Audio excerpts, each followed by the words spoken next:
It's time once again for Dialogue Conspiracy with Mae Brussell.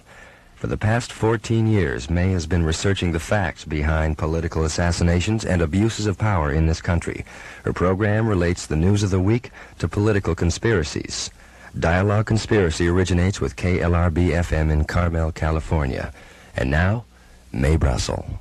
Good afternoon. This is Mae Brussell in Carmel. This is September the 26th, 1977, and it's Dialogue Conspiracy number 288.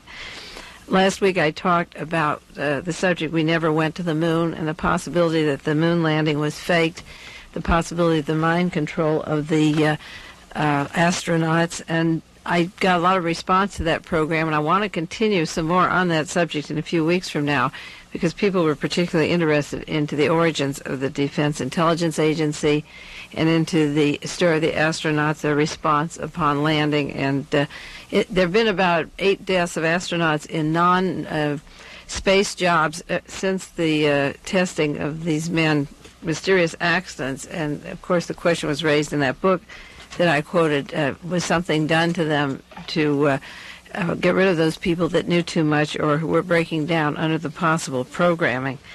I want to mention briefly that next week Rolling Stones is going to have out that article. October the 4th is the date for it to be presented on the news media, the 400 persons in the news media that worked with the CIA or still work with the CIA, actually. I have a copy of it here, and I'm not going to go into it on the air because there's not going to be enough time to cover that article as it's written by Carl Bernstein. And the best thing, I think, is to buy it before they're sold out on the stands if it comes out. The CIA has been struggling with the Rolling Stones in New York City, and I have information that they're trying to suppress the article. There's been a lot of hassling going on, and I hope that they're able to get this article out, and you'll be able to have it in your hands. And I will mention a few parts of it because of the new broadcast that's coming on Friday and Sunday night, American Broadcasting, on the story of Lee Harvey Oswald. And I want to go into that a little bit as an example of the way the CIA is still being using the news media to give these stories that have no basis in fact. Before I go too far into Dialogue Conspiracy today, I do want to mention that we are changing the format after this program. It's going to be different. It's going to be on Sunday evenings from 10 to 10:30. No more Monday from 5:15 to 6 o'clock. I will be able to reach, I think, a larger audience. There's a lot of students, people coming home from work that tell me they either sit in the car because they have FM radio or they run into the house because they have an FM and miss part of the program. And I think that I'll be able to reach a lot of people that have told me that it's been difficult to catch it at the particular hour that we've had it, although they've managed to do it, and have missed some shows because they were away at the hour on a holiday. Usually we have these Monday holidays, and people are away and lose some of the continuity and ask me for tapes. So Sunday evening is a pretty good time. Everyone should be home from hiking or boating or taking trips and be calmed down for the evening. It'll be from 10 to 10:30. Now we're going to drop 15 minutes of the show. I've been accused of speaking too fast. Wait till next week till you hear me rolling along. I'll have to condense that time or just leave out that information and hope that you pick it up in the books that I suggest. And I won't be able to do so much thinking for you or digesting of these books. I'll give you titles of good books to read and the authors, a lot of good old material coming out, both. I read constantly a lot of old books as well as the new books, and you'll have to do the homework yourself.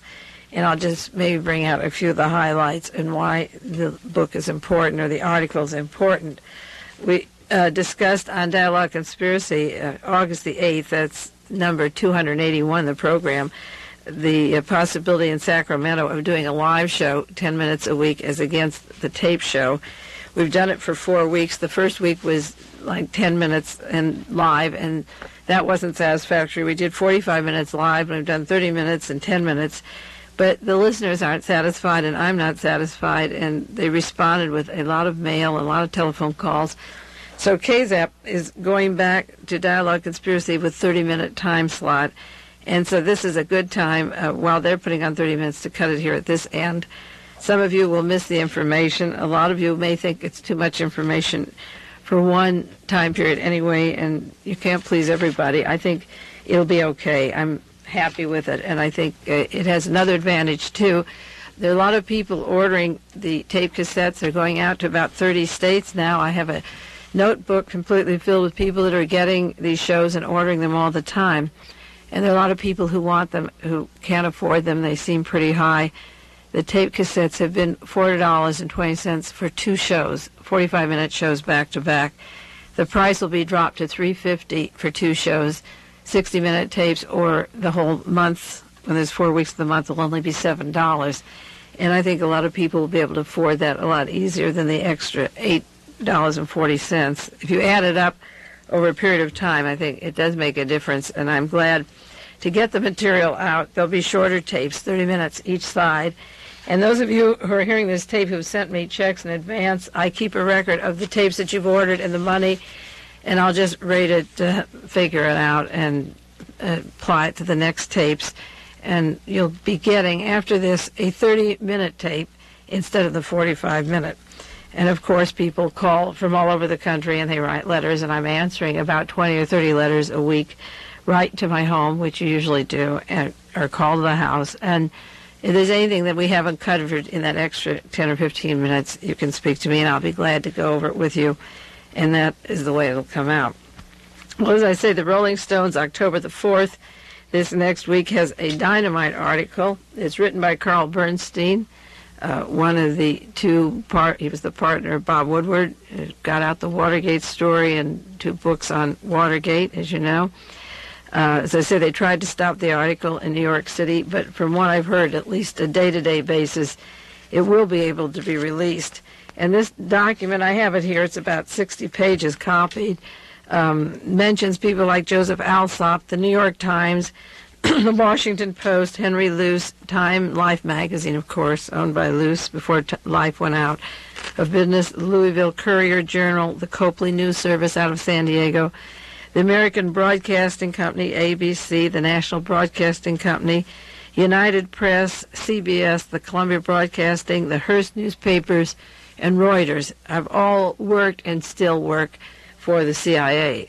The article is clouded by Carl Bernstein, half apologizing that they formerly used overseas agents. But when you talk to him about the assassinations and conspiracies in the United States, which various researchers did at the time of Watergate, Carl Bernstein was covering the tracks of the assassinations. And remember, in their book on Watergate and the second book, The Final Dates, they never went into the subject of Howard Hughes at the time of Watergate, or the killing of J. Edgar Hoover, or the murder of Mary Jo Kopechne, or the shooting of George Wallace, all of which had to do with the election of 1972, and all of these events had Watergate defendants' names linked into those events. I don't consider Carl Bernstein a flaming investigator.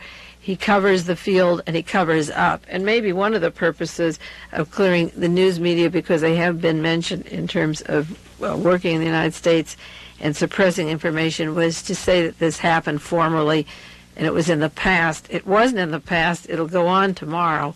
But it's a good article for what it tells you, and then we have to take it to the next step.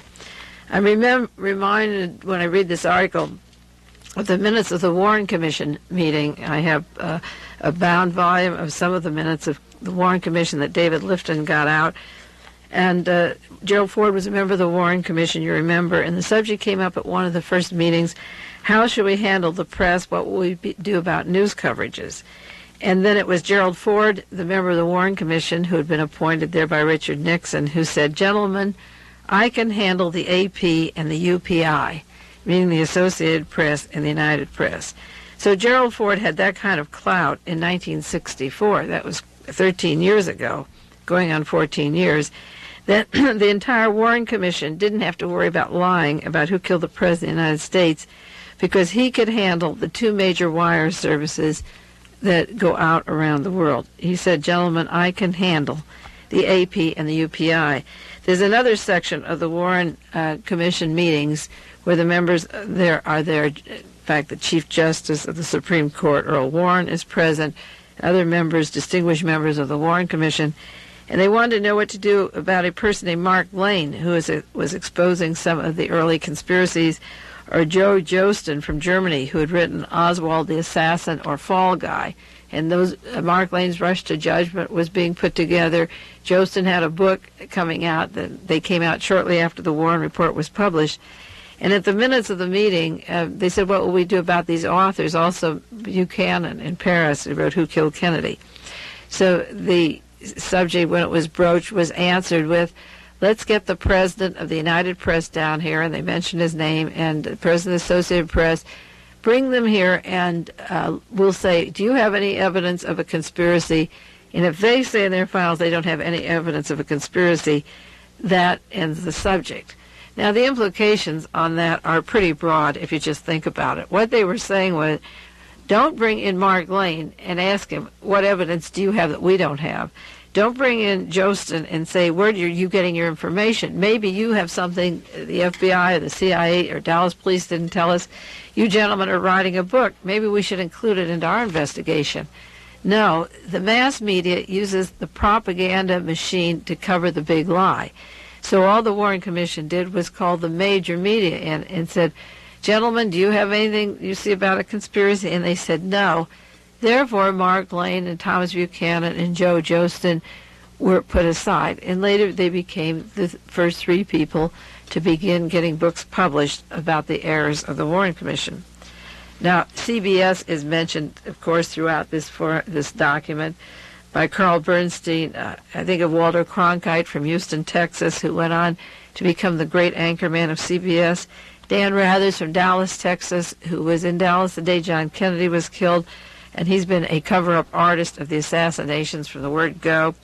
Bill Moyers was another one of the team. Bill Moyers has been promoted or asked for the appointment to be, along with Walter Cronkite, next year, fall, I guess, or spring, CBS News anchorman. Bill Moyers was with Lyndon Johnson at the time John Kennedy was killed. He was Lyndon Johnson's press secretary when all the lying and covering up was going on.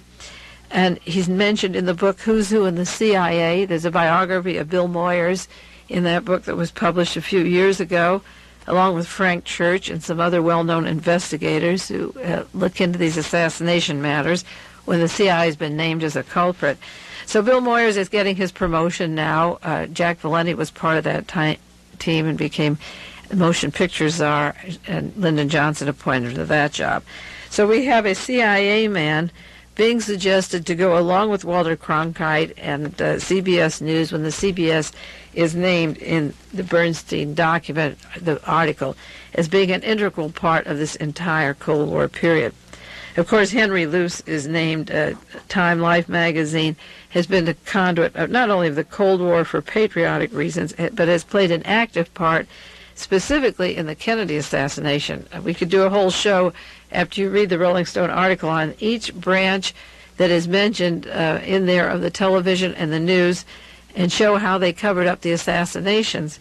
Hayes Gorey, who writes for Time magazine and always covers the assassination information, debated with me on the assassination up in Oregon, Eugene, Oregon, last year. We were both invited together to speak, and he carried the same stories about Lee Harvey Oswald shooting the rifle from the Texas School Book Depository, and I presented the side of Lee Harvey Oswald, the agent who went in January of 1960 to a Minsk radio factory, and the U-2 was down in May 1960, and that Lee Harvey Oswald was an agent of the United States government who helped break the détente in 1960 that embarrassed President Eisenhower.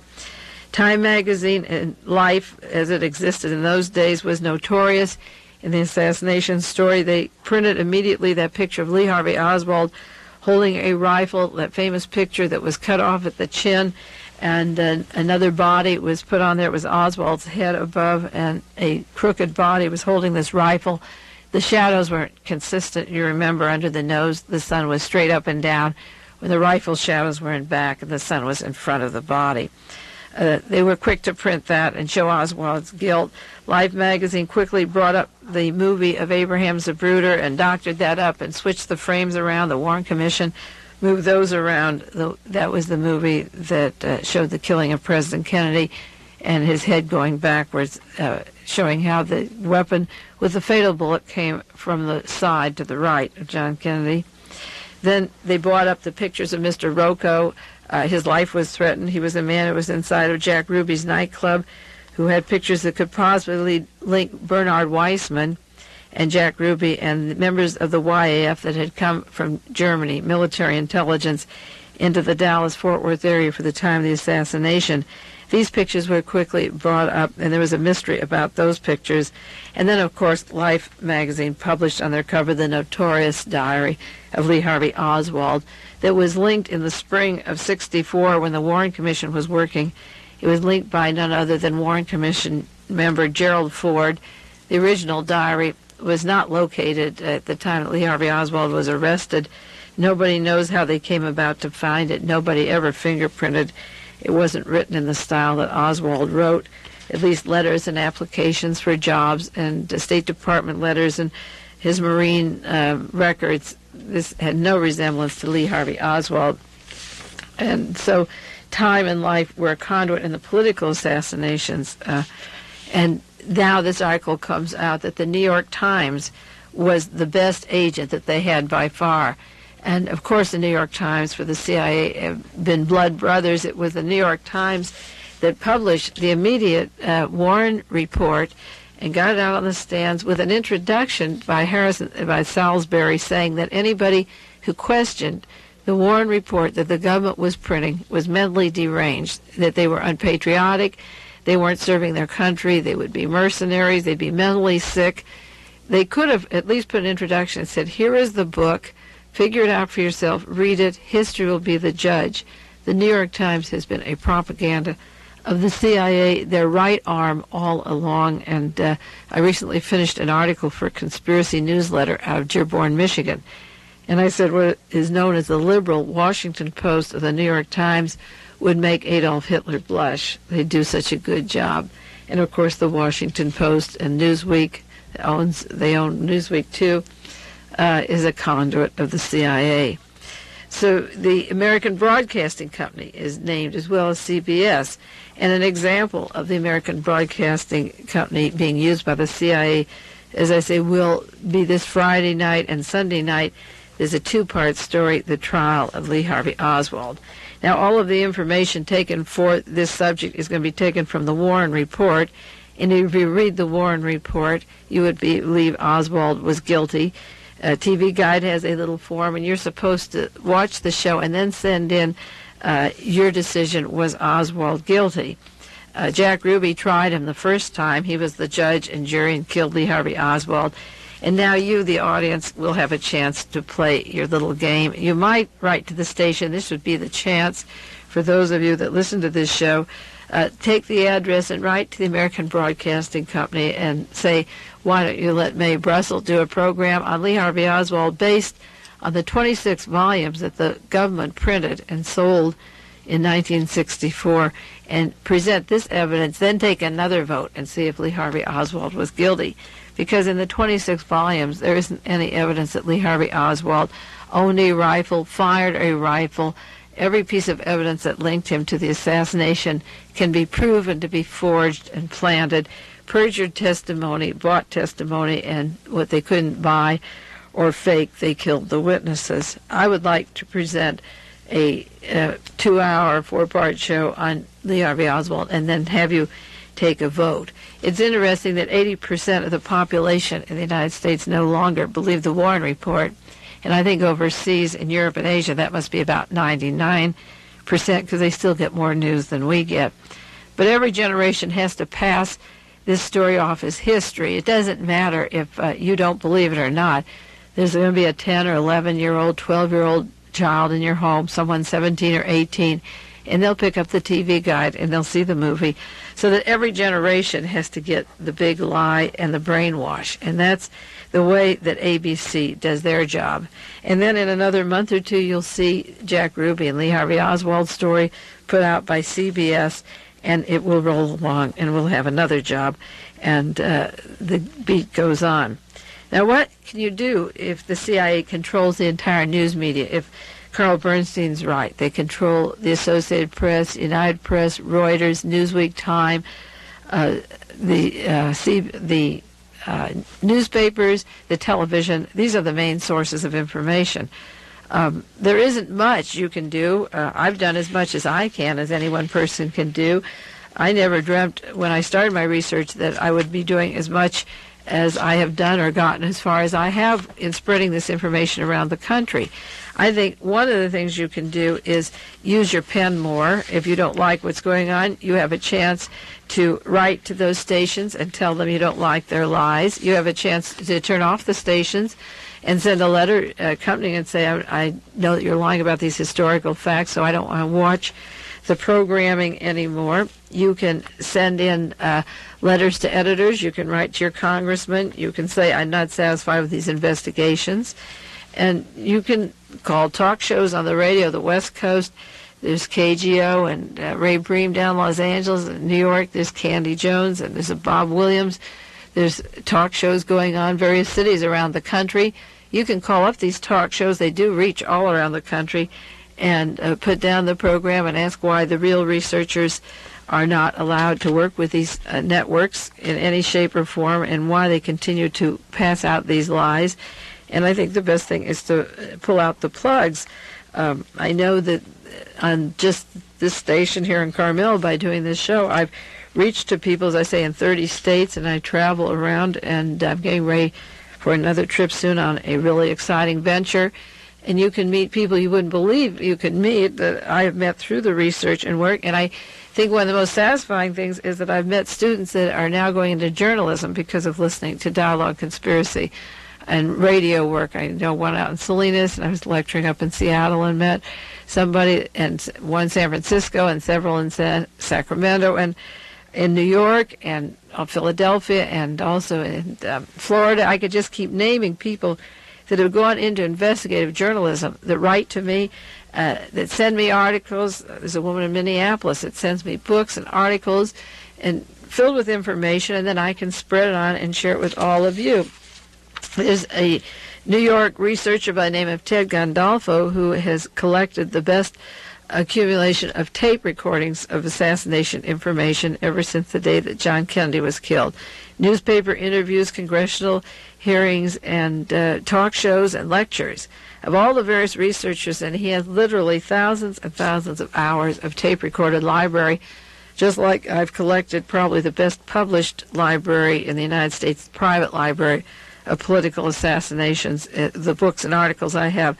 Ted Gandolfo has these tapes in New York, and he offered them to the House Committee in Washington. They don't want his research. They don't want my documents or other people's work. So he's taken on a project now of cable television, and he's starting next Friday night in New York City cable TV, and he's going to have an hour show. It's advertised in the New York Cable TV Guide this week. It's called Assassination USA. Ted Gandolfo, longtime private researcher, is going to be host of a weekly show to deal specifically with information that has been suppressed relating to the assassination of John Kennedy, Robert Kennedy, Martin Luther King. He will draw upon his personally compiled tape library of more than 4,000 hours, and he's going to take live phone-ins. Now, after accumulating all of this work, he realized that it's not enough to get on the telephone and call me every day in Carmel or other researchers. He's in constant communication with Harold Weisberg, who's done such fantastic work. His work isn't used by the committee in Washington. Harold doesn't trust them, and here he's published Whitewash 1, 2, 3, and 4, and he has frame-up on the Martin Luther King assassination. Penn Jones has written 4 books, Forgive My Grief, Volumes 1, 2, 3, and 4. Penn has gotten out a newsletter which you can subscribe to. It's $24 a year, and you can contact me if you want the address, or just write Midlothian, Texas. He has a fantastic newsletter going out. Ted Gandolfo will have tapes of his weekly television show if you want, and now tapes are available of Dialogue Conspiracy. And we feel very strongly, people like Ted Gandolfo or Penn Jones or myself or Harold Weisberg, that by permeating the media in our own little way, whatever it is, and staying with it and staying with these facts, that we can reach a lot of people through the mainstream of America. Of course, I write a lot of articles continuously for Midnight, which is a small newspaper sold at the liquor stores and grocery stores. But through one recent article at midnight that just came out, the one that I mentioned 2 weeks ago, a certain person called me out of the boundaries of the continental United States and is going to provide me with some of the most important documents that are available to any researcher in the country. And I'm not free to go into them right now. But the point is, he's been reading all the articles I've been publishing. He hasn't heard my radio programs. I'm going to be sending some tapes. But just permeating the news with these facts will reach the mainstream of America, and it has to be done, and it has to be done as often as necessary and by as many people who want to get started in calling the talk shows, writing letters, writing newsletters, and sharing information. Sylvia Marr, who did that fine book, The Accessories After the Fact, and the subject index to the Warren Commission hearings, is going to be on Ted Gandolfo's program. There's a section of Sylvia's book which I have to take issue with her about. The subject index leaves out the name, I think I mentioned on Dialogue Conspiracy, of Howard Hughes, and it also leaves out the names of 20 people from military intelligence that infiltrated the YAF in the Dallas-Fort Worth area. And I don't know why Sylvia left those out. I saw her when I was in New York last time, and we talked about that Torbett document that is so outstanding, the research on the Kennedy assassination, and she said she didn't have it, and she didn't want to have it. And you have to discriminate in these researchers how much they want to know, how much they're working on a need to know. Are they really just saturated, or is there an order? Are the researchers given cues of what to print or not to print? I can name 12 researchers in the Kennedy assassination, the most famous ones who get in the media, who are absolutely working on a need-to-know basis. And I would challenge them. But the important thing, I don't think Ted is going to challenge her on the program. He'll use the information which she has, which is good. And if the New York listeners can read her book and absorb that much, then they're one step ahead, and then they can go on. It's like stepping stones of awareness to break this assassination trip. And the reason I work with such speed, and I really spend some part of every day working, and sometimes as many as 12 or 14 hours, is I do think that we're going to see the fruits of the effort will be paid off in the next elections, or we're going to be sorry that we didn't become more aware of some of the things that are happening in the news that I've been calling attention to, such as the chemicals in the food, the mind control, the weather control, the weapon systems. There's a lot of things happening to people in America. I have piles of articles that I don't even have time for on the program that are important. And they're shaping our lives, our health, our mental health. The statistics of unemployment and mental health in this country are terrible. Of food poisoning, they're terrible. How much is purposeful and how much is coincidental is something to be separated, but it has to be considered. And, of course, I keep working on that and believing that the origin of a lot of this happened when the political assassinations were effective and when the cover-up was effective. Then the next person to get was us, the average citizen or the middle class, and therefore we would begin to feel the squeeze in banking and housing, and our economic security would be shaky. If the assassinations were a plot and they were successful, and you could pinpoint the people who were doing it, which I was able to do after working many, many years, then you can predict what more they're capable of doing based upon who's in the position of controlling, say, these specific chemicals. I just read this week that coffee's coming in the United States with dildrine and 3 other deadly chemicals in it. And I've talked about dildrine. That's the cancer poison chemical that was put in school lunch programs coming out of Mississippi chicken farms and sent specifically to Chicago and Detroit to black underprivileged children who could get cancer from this. And when it was found that there was dildrine in the chicken, the farmers were paid $10 million to stop production of the chicken, but the people who received it weren't allocated any money for future health benefits. Now I see that the American chemical companies are the companies sending this dildrine and 3 other poisons down to South America, and it's coming back in coffee. So you have to begin to think twice in defending yourself or your body and not absorbing that coffee if the tests are showing conclusively that dildrin is in the coffee. Then you have to begin to switch to herb teas and study the news and study these events and see who's being paid off, who's making the profits, and how far is it going to go.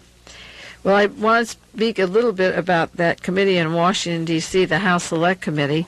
I haven't talked about them for a long time. I called Mr. Robert Blakey, who's heading the committee. I wish I had time to write every member of Congress. Maybe I'll have to get out some kind of a newsletter and say, stop the money, stop the committee, because the committee is a total ripoff.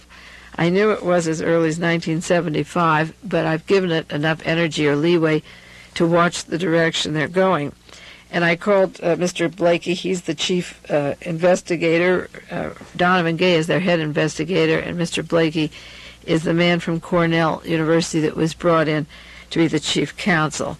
I got on the telephone with him last week. Of course, he'd never heard of my name, even though Ted Gandolfo had a tape-recorded conversation regarding me about a day earlier. Mr. Blakey said he never heard of me. I asked him, have you read the Torbett document? The Torbett document I'm referring to specifically is that unpublished manuscript that came out of Texas in 1970 that has been given to the Assassination Information Bureau with their headquarters. They've moved down from Boston to Washington. It names the agents of the Defense Industry Security Command, the Pentagon, the Division 5 of the FBI, and the source of funding of the assassins around the world that was put up through church fronts. The Torbett document has not been disproven in any shape or form. It's filled with information about who killed John Kennedy. So I said to Mr. Blakey, have you seen the Torbett document? There's no use for me flying to Washington, D.C. with it if he has it. And the chief investigator said, I can't tell you if I've seen it. I said, you can't tell me yes or no. Either I have it or I don't have it so that I can send it to you. It's 300 pages. I'll pay for it. It costs time and money to duplicate it. I want to make sure it's in your hands. Can you say, yes, I have it, don't bother, or no, I don't have it, send to me? Now, this is the chief counsel who's supposed to get $2 million within 2-year time to investigate the murder of John Kennedy. He said, I will not tell you if I have it. Now, the point is, A, if he has it and doesn't use it, then he'd be charged with a cover-up, and it's therefore he won't admit whether or not he has it. But if they have it there and they're not using it, it is an absolute proof positive that the bottom line of the investigation of the Kennedy assassination has to be the anti-Castro Cubans and the CIA, and that they refuse to go into the links of, say, the Eastern Wall Street bankers, the huge corporations in Chicago, General Dynamics, and people whose names are in this document, like John Connolly and Albert Jenner, who was a member of the Warren Commission staff. And there are the links there of Albert Osborne of the Defense Intelligence Agency, who went to Mexico with A. Lee Harvey Oswald in the fall of 1962. So the chief attorney there would not say, if he had it, I'm going to send a copy of the Torbett document to the House Committee in Washington, D.C., and send it registered and in his name, and ask them please to acknowledge in some form they received it. Then if they don't use it, that will be a sure-factor way of saying to the Congress, don't throw it up to us later, we researchers, that we have seen this, that you've investigated this document, because later they'll say, we can't go into the Kennedy matter anymore. We've given 2 years and $2 million and found no evidence of a conspiracy. So now the trick, it's like serving a subpoena, is to put in Mr. Blakey's hands this document. And if they look into that, it would take them about 6 years more to really lay on the table who killed John Kennedy. I then said to him, do you have David Lifton's book, The Document Addendum on the Warren Commission? These are the printed meetings of the Warren Commission. And Mr. Blakey said, I don't have to tell you.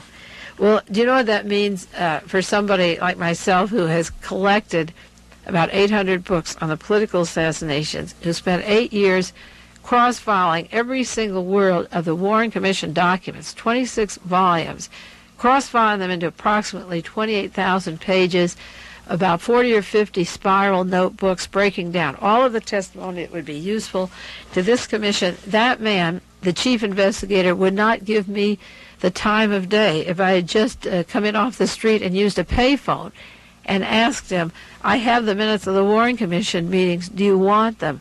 That person should deserve an answer. No, I don't want them, I already have a set.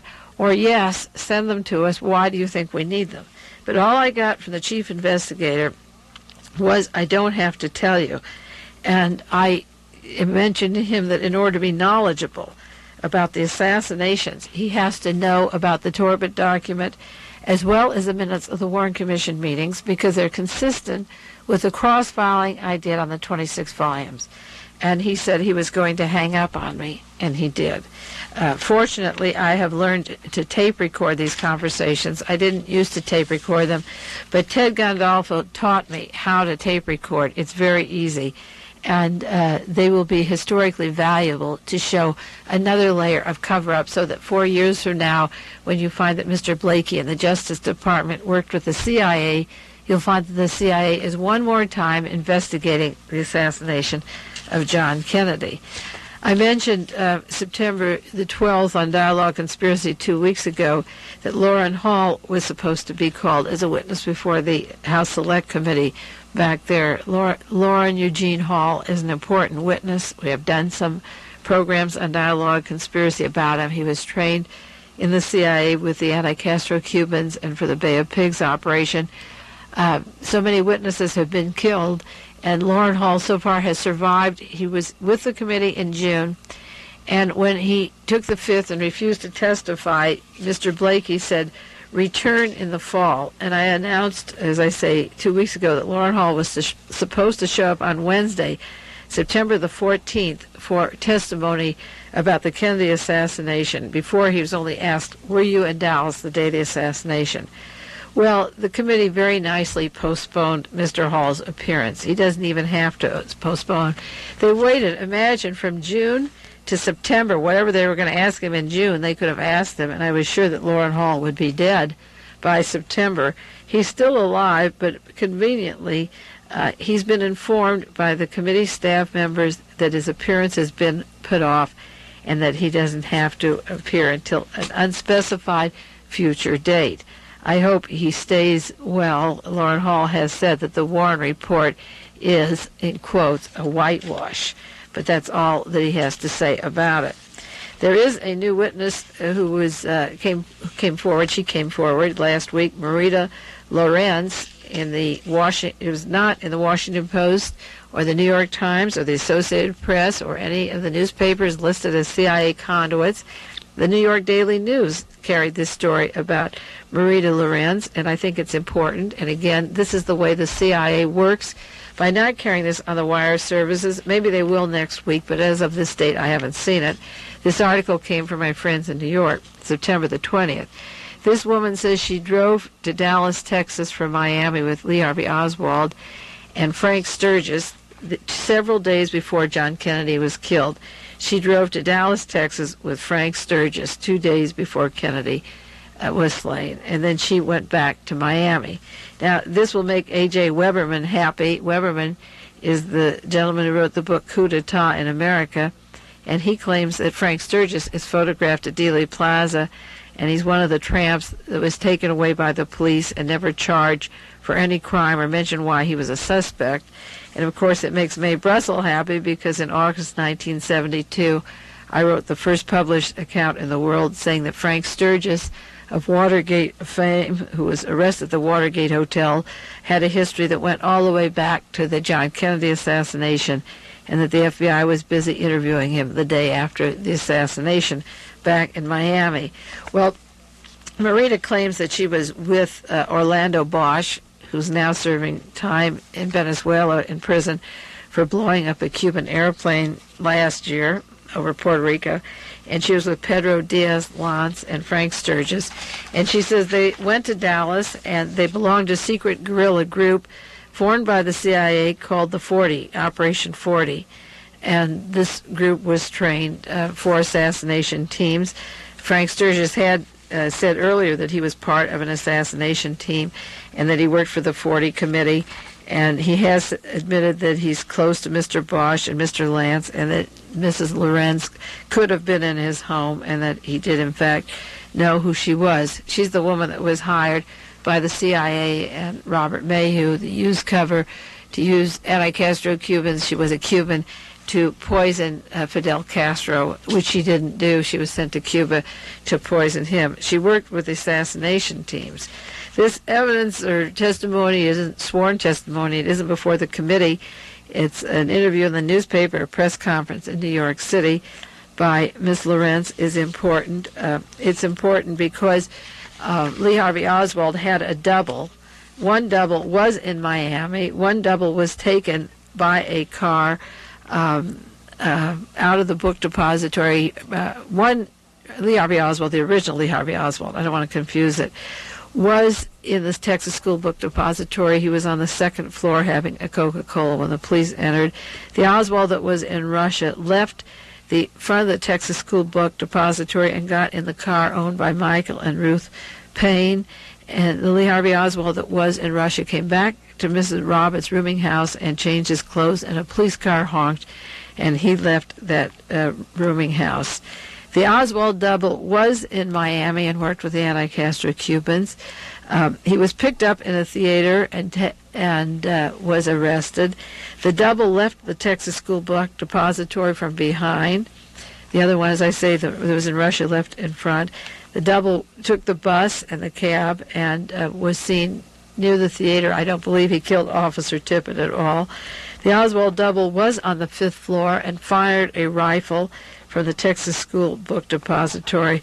And, of course, I believe the Oswald double, the one that was in the car with Miss Lorenz and Frank Sturgis, was murdered, and that the Lee Harvey Oswald that had been to Russia that left the School Book Depository from the front of the building, I believe, is alive and will surface sometime in the future. I don't believe that that is the one that was killed. But her mentioning that she was with Lee Harvey Oswald and Frank Sturgis 2 days before the assassination does confirm the fact that there was this double and that he came from Miami, and they did have weapons, and they were in Dallas, and she said they laid out on the table maps of Dallas and worked with them and spread them out and studied them. And she thought they were going to raid an arsenal or go where weapons were stashed. And Miss Lorenz is somewhere hiding in New York City. It's hard to get to her. She hasn't, as they've been interviewed by the Associated Press, United Press. You haven't seen her story yet in Time Magazine. But she did surface this week, and hopefully she will go to the committee. And, of course, they'll only be confused by the two doubles because one was working at the Texas School Depository when one was driving in with Frank Sturgis from Miami. But she is an important witness because of the work I've done on the Oswald doubles. Well, our time is up on Dialogue Conspiracy. I'm about a half a minute over here. I'll see you next Sunday night from 7 to 7:30. And tell your friends in case they missed the program today, and we'll see how the new time slot goes. Until then, take care, and we'll see you next week on Dialogue Conspiracy. Where is the truth? I thought to myself, we're driving down Route 68. The car in front is a Renault. It's not behind, it's not a Ford. Where is the truth? And how things happen. If it was yesterday, it wasn't 1894. And if tomorrow not to come true, there'll be another truth in store. And those who think there is no truth, that all depends on point of view, will lock us up, fire the bomb, made only for a gentleman to use. The president is just a choice. He should not incite or claim his fame. One November night, I heard the screaming horns. A new America had changed her name. We're not the same. You and I are not. You who call free thinkers enemies, you are clearly now the enemies. And we will do what we must do to keep it free, like I'm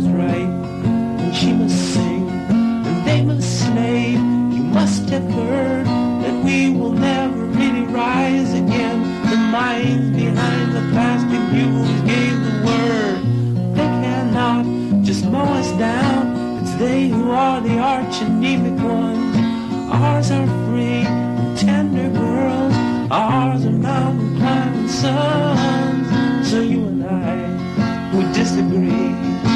Truth exists, but misery. I cried for you, I cried for us, as I prepare to leave the bus.